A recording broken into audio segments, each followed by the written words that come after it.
For the very last Sims game on PlayStation 2, we're going to finally look at the Urbz, Sims in a City, a spin-off that failed miserably to become its own franchise back in the day. And after playing this game, I can see why EA never wanted an Urbz in the City too.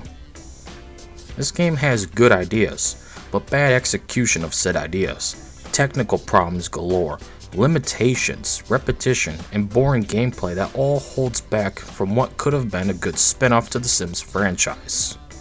Let's get into it. The Urbz, Sims in a City is a life simulation spin-off to The Sims with its own style while still playing like The Sims and The Sims Bustin' Out.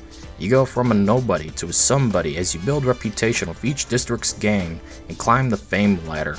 Go from a rundown apartment to a penthouse, through doing jobs and socializing with other Sims, dressing accordingly to each group to easily build relations, and doing unique activities within each district. All in all, it sounds good on paper, but once you begin playing the game, it all falls apart faster than a Jenga tower during an earthquake. Oh dear lord. Create a Sim is so vastly limited. I thought I was playing The Sims 1 on PC all over again. You can't customize your Sim at all really, no facial hair, no hair colors, no eye colors, nothing. Just skin, a basic hair of only a select few, and your body shape. That's about it.